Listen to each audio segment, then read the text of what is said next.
สวัสดีครับผมอยากจะอัดวิดีโอนี้เพราะว่าเคยมีคนบอกว่า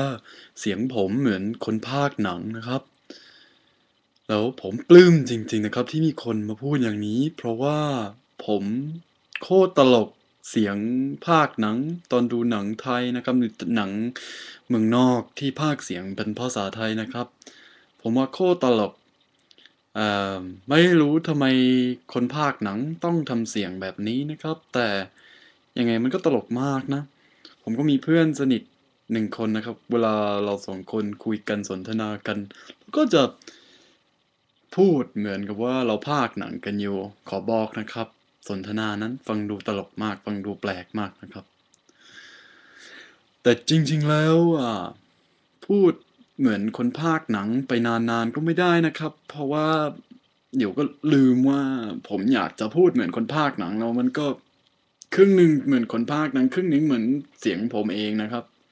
เออนั่นแหละโอเคแค่อยากจะพูดให้ฟังหน่อยนะครับสวัสดีครับ